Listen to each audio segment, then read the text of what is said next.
قل إن كنتم أعوذ بالله من الشيطان الرجيم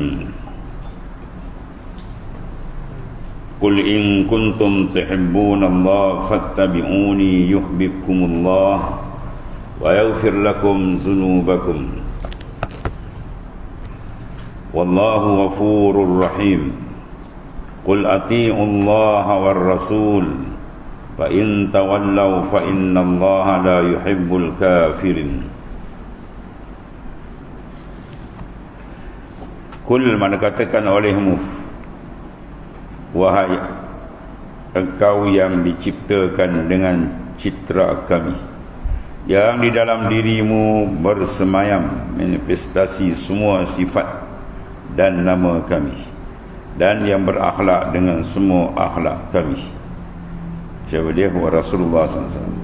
Katakanlah kepada orang-orang yang ingin engkau bimbing, in kuntum, jika kamu, wahai para bayangan yang tenggelam dalam samudera kelalaian dan kesesatan, kalau kamu tuhibbunallah, kamu benar-benar kasih akan Allah, mencintai Allah, atau mengakui memiliki cinta kepada Allah Ta'ala yang telah menampilkan kamu dan ketiadaan, daripada ketiadaan, dan kamu selalu berusaha bertawajuh kepadanya serta bertakarrub, makna menghampirkan diri ke pintunya. Apa dia? Fattabi'uni, kata kepada mereka yang Muhammad sallallahu alaihi wasallam, rasul yang termulia, kepada mereka ni, fattabi'uni, ikut oleh sekalian kamu akan aku. Mana ikutlah aku sesuai dengan perintah dan ketentuannya. Fattabi'u, ikut oleh sekalian kamu. Ni mana akan aku. Ini akan Rasulullah sallallahu alaihi wasallam. Mana Rasulullah sallallahu alaihi wasallam disuruh oleh Allah Ta'ala menyampaikan satu tugas yang besar, iaitu dikaitkan, iaitu dengan mendapat kasih sayang Allah SWT, ya, iaitu apa? Ittiba', mengikut akan baginda sallallahu alaihi wasallam zahir dan batinnya, benar-benar dengan ikhlas dan kemurnian suci qalbinya, maka dia akan ditawarkan oleh Allah Ta'ala memiliki satu kurniaan besar, iaitu apa? Yuhibbukumullah, nasai Allah Ta'ala akan mengasihi kamu, ya, kasih sayang Allah Ta'ala sahajalah yang menyebabkan manusia itu lepas di akhirat itu, ya. Pada hari yang sangat mengerikan yang disebut oleh dalam ayat yang lain, yauma yafirru mar'u min akhi, pada hari yang larilah manusia tadi daripada orang yang terdekat, yakni ibu bapa tidak menghiraukan anak, anak tidak menghiraukan ibu bapa, suami tidak mengambil kisah dengan isteri, isteri tidak mengambil kisah, tidak menghiraukan suami dia. Tapi itulah orang yang dekat dengan dia, ibu bapa sekalipun. Sebab apa? Sudah nampak akan julangan azab neraka yang maha dahsyat. Jadi itu habis masing-masing nak selamatkan diri dia. Maka Allah Subhanahu Wa Taala menyatakan dalam hadis sahih daripada Nabi SAW, cerita seorang yang ditimbang amalan dia, hanya tidak cukup satu je. Mana kalau dia dapat satu lagi pahala, dia boleh masuk syurga. Ya, mana sangat-sangat sikit lagi. Ketiga itu, cari seorang yang boleh memberi pada dia bantuan pahala satu je, bukan banyak, satu. Dia pergi kepada orang yang terdekat semua tu, ibu, bapa, anak, isteri, suami, semua tak dapat. Isteri jumpa suami, suami jumpa isteri, jumpa bapa, jumpa anak, jumpa ibu bapa, tak dapat. Masing-masing nafsi-nafsi. Baru dia tahu tu besarnya tidak amalan tadi, pahala itu besar. Akhirnya tak dapat, dan kembali menghadap Allah Ta'ala dengan cara yang layak dengan kebesaran Tuhan, yang tidak mengambil tempat, yang tidak diikat dengan tempat dan masa. Ya, lalu Allah menyatakan kepada malaikat dia, ambil tangan, bawa dia masuk ke dalam syurgaku dengan kasih sayangku. Kasih sayang dia pun kan Allah Ta'ala. Kasih sayang kita atas dunia bukan main lagi. Sayang tak laku sana. Ya, di masing-masing semua dah bawa di masing-masing. Ya, maka di sana kasih sayang Tuhan. Ya, Allah Ta'ala kata malaikat, ambil tangan dia ni, masukkan di dalam syurga dengan kasih sayang aku. Maka kasih sayang Tuhan dapat bila sini kita ikut akan Rasul. Ya, qul in kuntum tuhibbunallaha fattabi'uni. Kalau kamu kasih Allah Ta'ala, fattabi'uni yuhibbukumullah. Nasihat Allah Ta'ala akan membalas kasih kamu. Tuhan akan kasih pada orang yang mengikut orang yang paling dikasihi oleh Allah Ta'ala ialah Rasulullah SAW. Satu, wa yaghfir lakum dzunubakum, dan mengampuni bagi kamu dosa kamu. Dapat kasih sayang Tuhan dan dapat apa? Keampunan daripada Allah Ta'ala. Besar. Kalau mengikut akan Rasul, dikatakan jaminan surga. Sini ayat pada. Ayat ini secara khusus memberikan jaminan siapa mengikut akan Rasulullah SAW. Dua tawaran. Ya, iaitulah kasih sayang Tuhan, kemudian pengampunan dosa.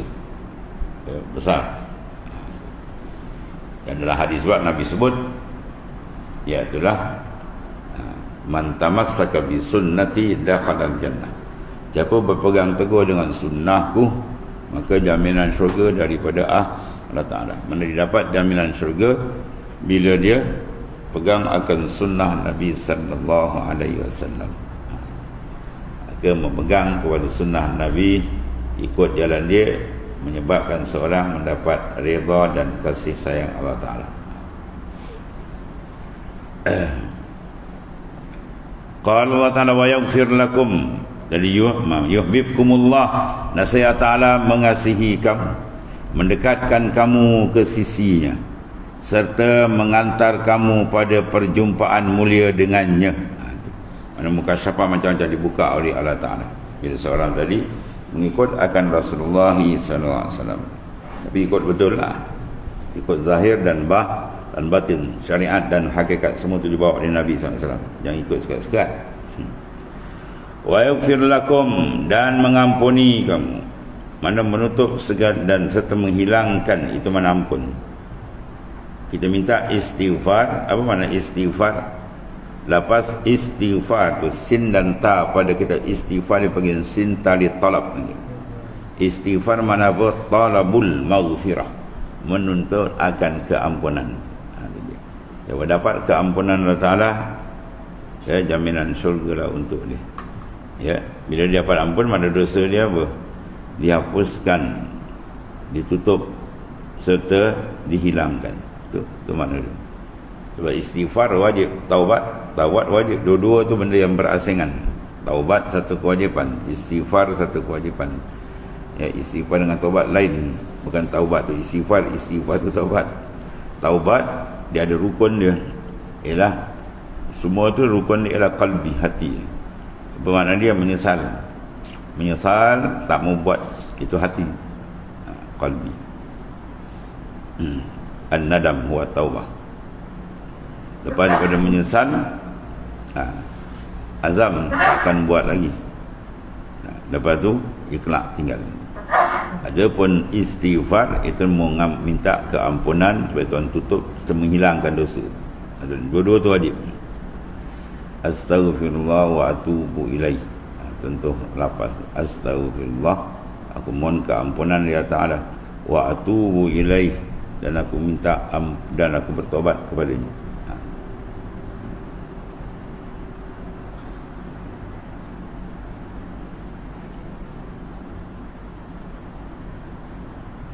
Ta'ala berikan keampunan, yaghfir lakum dzunubakum, ya, maka akan dosa-dosa dia semua diampunkan. Lakum maknanya untuk kamu, daripada apa? Pandangan mata lahir dan mata batinmu terhadap dzunubakum, dosa-dosa kamu yang membuatmu terhijab dari menyaksikan. Musyahadah bahasa Arab, ya, musyahadah, menyaksikan dengan qalbi, roh, sir. Itu dipanggil terdinding, tak dapat bila ada dosa. Ya, bila dihapuskan dosa dia, cermin hati itu dilap mananya, maka jernih, cantiklah dia. maka nampaklah dia dibukakan musyahadah keindahan dipanggil jamal, dan keagungan dipanggil jalan. Semua ni dimasukkan dua lapis. Ulama letakkan dua kategori, jalal, jamal. Jamal, keindahan, ya, kelemah lembutan, kasih sayang Tuhan yang mengurniakan, semua termasuk jamal. Jalal mana keagungan dia, kekerasan dia, qahar, semua masuk dalam makna jamal, jalan. Serta daripada memandang dia mu'ayanah, yang memandang akan mu'ayanah. Ke mana memandang mu'ayanah, semua nama dan sifatnya dilihat. Mu'ayanah, dilihat mana? Mu'ayanah qalban wa sirran wa ruhan, ya, cara sir ruh.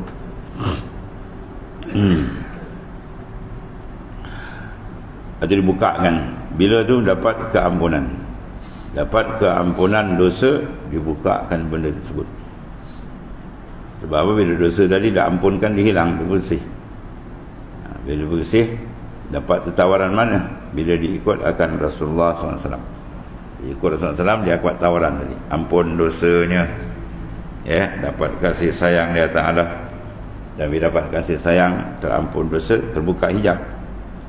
Hijab terbuka. Dia dapat mu'ayanah, musyahadah, mu'ayanah dengan Allah Ta'ala. Habis. Wallahu ghafurur rahim, dan Allah Ta'ala tu pemberi petunjuk ke jalan tauhidnya. Ya, Allah Ta'ala tu, Allah Ta'ala yang memberi hidayah, petunjuk. Ghafurun, maha pengampun, atau wazan fa'ulun, itu panggil sirah mubalaghah. Kalau ghafir mana pengampun, kalau ghafur maha pengampun. Dengan menyingkirkan semua hal yang menghalang pencapaian. Mana Tuhan ampunkan dosa kita, dan dia menyingkirkan segala hijab yang menghalang pencapaianmu untuk mencapai jalan makrifat ke Tuhan. Semua Tuhan bantu. Rahimun, maha penyayang, yakni terhadap kamu, dengan mengantarkanmu menuju keinginan. Tuhan buka keinginan dia nak sampai kepada Tuhan, mau lepas kepada Tuhan, usul ilallah, menjadi golongan wasilin, orang yang wasil, yang sampai. Semua itu dengan rahim, rahmat, ghafurur rahim. Qala Allah Ta'ala, qul ati'ullaha wa rasul fa in tawallaw fa innallaha la yuhibbul kafirin. Qul, katakan olehmu ya Muhammad sallallahu alaihi wasallam juga kepada mereka, bahawa perbuatanmu yang paling mulia, paling utama adalah mentaati perintah Allah. Menaati, bahasa perintah Allah Ta'ala ditaati, dan mengikut Rasul yang telah dia utuskan kepadamu. Kemudian katakan ati'ullah, taat, taatilah Allah Ta'ala dengan melaksanakan semua perintah. Dan perintah pula ada perintah yang mesti didahulukan, iaitu al-ilmu, itu lagi besar. Sebab kalau ilmu tidak ada, mana mungkin manusia boleh membina dengan betul segala amal bagaimana dikehendaki oleh Allah Ta'ala. Betul, ilmu adalah perkara mutiara yang sangat besar. Dan hukumnya, serta menjauhi segala larangannya. Mana menjadi hamba yang sebenar. Hamba bermakna orang yang mentaati taat perintah Tuhan. Ya.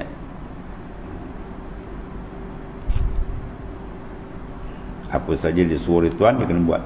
Itu panggil dia hamba. Kalau Tuhan suruh, dia kata nanti dah dulu, jangan terburu-buru je. Wah, dia kena sepak dengan Tuhan ni.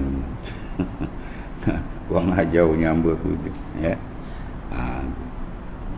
Kalau hamba cakap gitu, itu bukan sifat hamba, ya. Kita dengan Tuhan begitulah, sami'na wa ata'na, dengar dan taat.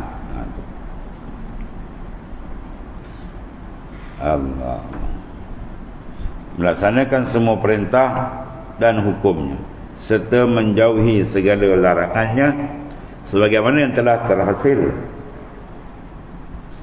dicapai oleh orang-orang yang mukmin, orang beriman yang sebenar kepada Allah Subhanahu Wa Taala. Itu memberikan ketaatan yang sepenuh. Ya. Taat kepada apa? Atiullah, ini taat yang mutlak.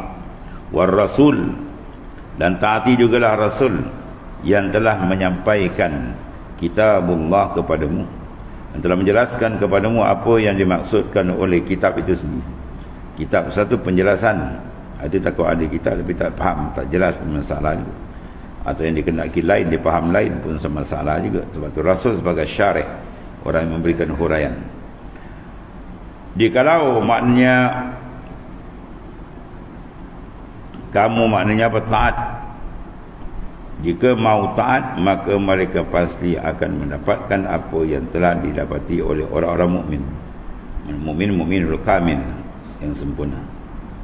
Sebaliknya fa in tawallau, tapi jika kamu berpaling dan menolak untuk taat kepada Allah Taala dan Rasulnya, maka ingat fa innallaha, sesungguhnya Allah Taala yang memberi petunjuk kepada hamba-hamba tadi, la yuhibbul kafirin.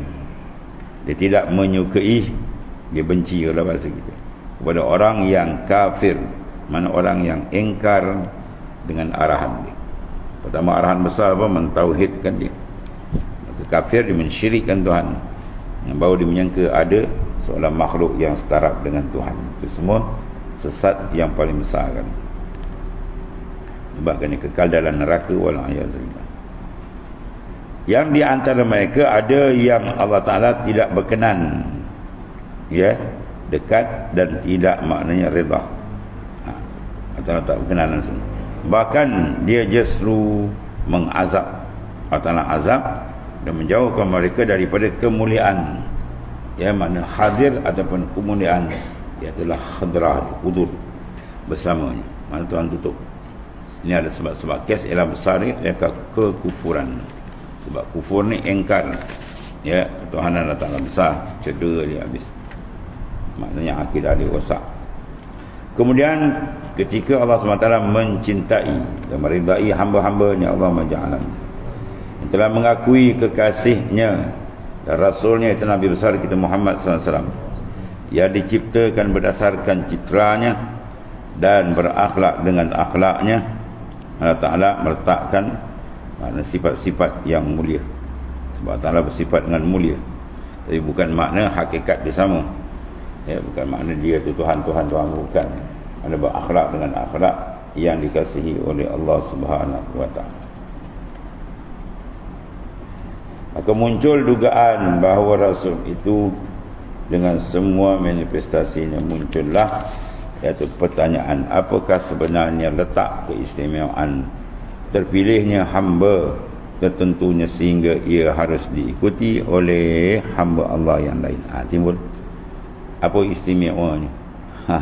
Rasul tadi yang kita kena ikut buat apa? Itu timbul tu dugaan-dugaan yang sangat besar dihadapi oleh Rasulullah SAW dan para Rasul yang lain. Ujian menjadi tuan, jadi persoalan-persoalan yang tak sepatut dikeluarkan oleh orang yang faham, tapi kerana kejahilan dia ada soal benda itu. Allah Ta'ala menjawab pertanyaan itu dengan menunjukkan bahawa sebahagian dari mana sunnatullah adalah mengistimewakan sebahagian makhluk di atas makhluk yang lain. Tuhan mengistimewakan makhluk. Nabi Musa, Nabi Isa, itu semua istimewa. Nabi Rasul lagi naik pangkat ulul azm. Berkau banding dengan Nabi kita lagi mulia, lagi istimewa, ya, paling afdal makhluk di sisi itlaq. Siapa yang bagi pangkat itu? Allah Ta'ala bagi. Ya, Ta'ala murniakan kemuliaan mengikut apa yang telah ditaksiskan pada iradah. Jadi bila mereka bertanya apa mulianya, maka Allah Ta'ala jawab dalam ayat akan datang, itulah innallaha astafa Adama wa Nuhan wa ala Ibrahim wa ala Imran ala alamin zurriyatan ba'daha min ba'd wallahu sami'un alim. Ya, akan datang dia akan ceritakan Allah Ta'ala memuliakan rasul-rasul tadi, antaranya Nabi Adam cara kemuliaannya, Nabi Nuh dengan cara kemuliaannya, tapi kesemuaan itu tidak boleh menandingi kemuliaan baginda sallallahu alaihi wasallam, ya. Maknanya baginda adalah yang terulung dan dia merupakan habib kekasih Allah yang maha tinggi, yang cukup tinggi kedudukannya diletakkan oleh Allah Subhanahu wa taala. Qala ta'ala innallaha astafa Adam wa Nuhan wa ala Ibrahim wa ala Imran ala alamin ila Ibrahim. Sallallahu alaihi wasallam.